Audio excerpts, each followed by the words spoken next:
dari 12 anak Yakub, Tuhan mengatakan begini, tongkat kerajaan tidak akan beranjak dari Yehuda, ataupun lambang pemerintahan dari antara kakinya, sampai Siloh atau sampai Mesias datang yang berhak atasnya, maka kepadanya akan takluk bangsa-bangsa. Makanya Mesias itu dari suku Yehuda, bukan dari suku Lewi seperti dalam Quranmu. Ya, nih Kejadian 49 ayat 10 jelas ya. Dari 12 anak Yakub, Yakub itu anaknya 12, Ruben, Simeon, Lewi, Yehuda, Gad, Dan, Isakar, ya, Zebulon, Yusuf, Benyamin. Anaknya perempuan satu namanya Dina. Jadi harus dari suku Yehuda. Dari lebih spesifik lagi, dari semua anaknya Yehuda, kamu baca, dari semua suku Yehuda dia harus lahir dari anak Daud. Dari Yehuda itu anaknya banyak keturunannya.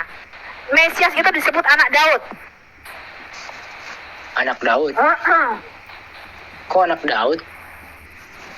Iya, karena nubuatan Tuhan spesifik. Jadi Mesias itu tidak boleh lahir. Sebentar, Bono. Mesias itu tidak boleh lahir dari anaknya Pak Abdul, apalagi anaknya Pak Slamet. Sudah jelas Tuhan mengatakan garis keturunannya harus Abraham, Ishak, Yakub, Yehuda, dan Daud. Harus keturunan Daud. Makanya kalau kamu baca Matius 1 dan Lukas 3, kamu baca silsilah Yesus, anak Daud, anak Abraham. Ngerti kamu? Bagaimana ceritanya anak Daud? Nih, dia saya 11. Bagaimana ceritanya Yesus anak Daud? Gimana sih nih? Nih, 9, bentar, saya ini nih, Yesaya 11 nih. Jadi anak Daud. Nih, Yesaya 11 dari tunas Daud, sudah dikatakan jauh sebelumnya ya, sebentar nih saya ini. Iya, bentar. Nih, sebentar ya, nih. Dia berasal dari tunas Daud ya. Suatu tunas akan keluar dari tunggul Isai, dan taruk yang akan tumbuh dari pangkalnya akan berbuah. Ya, tunas Isai itu kan Daud ya, Sofi. Tunggul Isai. Isai itu bapaknya Daud. Iya, tunggul Isai ya. Yesaya berapa? Tunggul Isai itu leluhurnya itu Isa. Pohon leluhur. Iya. Roh Tuhan akan ada padanya. Nah ini ya, Yesus mengatakan di dalam Yohanes 14 ya. Apa yang kukatakan? Ini lagi ngomongin perjanjian lama, bukan perjanjian baru. Iya, ini Yesus menggenapinya. Ya kan dikatakan Roh Tuhan akan ada padanya. Yesus menggenapi dari nubuat ini. Yesus di dalam Yohanes 14 mengatakan, apa yang kukatakan kepadamu tidak kukatakan dari diriku sendiri, melainkan Bapa yang diam di dalam aku, dialah yang melakukan. Iya, dialah yang melakukan pekerjaannya. Ini saya katakan. Ini saya bacakan. Iya, saya berapa?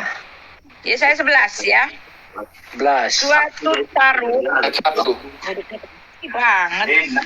Suatu tunas. Ya, suatu tunas akan keluar dari tunggul Isai, dan taruk yang akan tumbuh dari pangkalnya akan berbuah.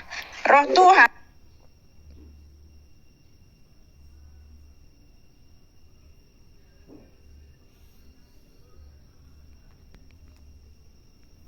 Natur Kristus.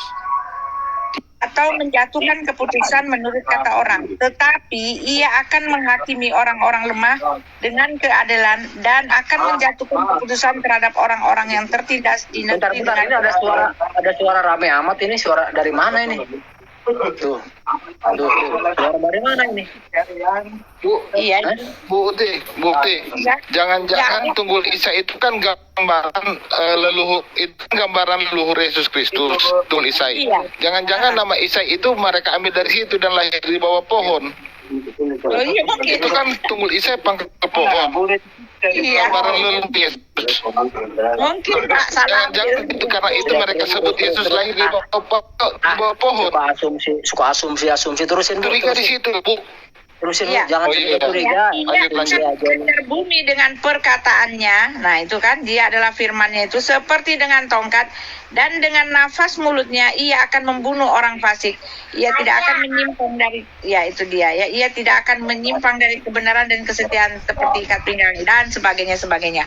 Nah itu kan ini sudah dikatakan tadi Bu Sofi kan panjang-panjang banget, udah ini ya, udah clear banget ya. Jadi dia akan lahir dari dia disebut anak Daud ya. Nah, ketika itu ya Yesus mengatakan Emang Yesus anak Daud? Roh Tuhan akan ada padanya. Nah, Yesus mengatakan ya, Bapa yang diam di dalam aku, dialah yang melakukan pekerjaannya. Nah, lalu ya di sini lagi di dalam Yehezkiel saya ketemu lagi nih ya ayat nubuatan yang jelas-jelas ketika Yesus mengatakan sebentar ya Yehezkiel. Mana dia sebentar? Yehezkiel 34 jelas dikatakan di situ Yesus itu nih. Di sini dikatakan, oleh sebab itu, Yehezkiel 34 ayat 7, oleh sebab itu, hai gembala-gembala, dengarlah firman Tuhan, demi aku yang hidup, demikianlah firman Tuhan Allah, sesungguhnya, oleh karena domba-dombaku menjadi mangsa dan menjadi makanan bagi segala binatang di hutan, lantaran yang menggembalakannya tidak ada. Oleh sebab gembala-gembalaku tidak memperhatikan domba-dombaku, melainkan mereka itu menggembalakan dirinya sendiri, tetapi domba-dombaku tidak akan digembalakannya. Nah, lihat ini ya. Oleh karena itu, hai gembala-gembala, dengarlah firman Yahweh ya. Beginilah firman Tuhan Yahweh. Aku sendiri akan menjadi lawan gembala-gembala itu, dan aku akan menuntun kembali domba-dombaku dari mereka, dan akan memberhentikan mereka mengembalakan domba-dombaku. Itu apa sih kok berisik amat jadi nggak konsen? Ya, di dalam Yehezkiel 34 ini jelas dikatakan gembala itu adalah Yahweh sendiri ya. Nah, kalau gembala-gembala itu siapa? Gembala-gembala itu siapa? Iya, gembalanya orang-orang Israel dia. Orang Israel. Nah, penggenapannya di dalam Yohanes 10 nih ya. Yesus mengatakan. Jadi yang dimaksud dengan gembala-gembala itu siapa? Gembala itu ya umatnya lah, gitu aja bingung. Loh, gembala kok umat? Kalau domba apa? Sebentar, gembala itu ya ini. Gembala itu dia yang menggembalakan nih. Yesus mengatakan begini ya. Di dalam Yohanes 10 dia mengatakan ya, akulah gembala yang baik. Gembala yang baik. Yesus berkata kepadamu ya, sesungguhnya siapa yang masuk ke dalam kandang domba tidak melalui pintu, tetapi dengan memanjat tembok, dia adalah seorang pencuri dan seorang perampok. Tetapi siapa yang masuk melalui pintu, ia adalah gembala domba. Untuk itu penjaga membuka pintu dan domba-domba mendengarkan suaranya. Ya, lalu dikatakan gini ya, di bawahnya ya, terus nih, aduh, mataku kecil sekali ya, nih. Mana dia ayat? Akulah gembala yang baik. Nih ayat 11. Akulah gembala yang baik. Gembala yang baik memberikan nyawanya bagi domba-dombanya. Nah, itu kan sudah dikasih tahu.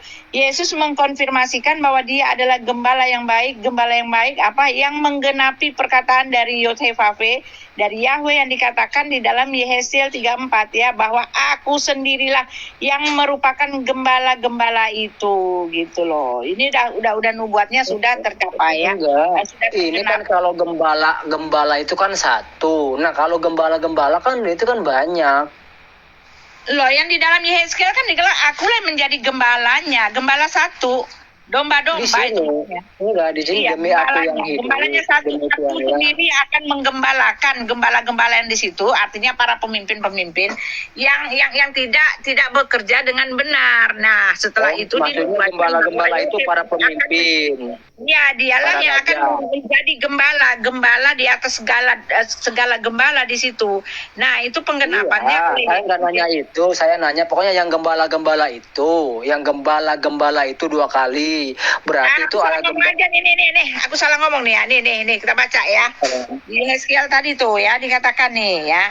Oleh sebab itu, hai gembala-gembala, dengar firman Tuhan. Nah, ini adalah para penggembala, orang-orang yang istilahnya orang-orang yang mengayomi domba-domba. Domba-domba itu jemaatnya.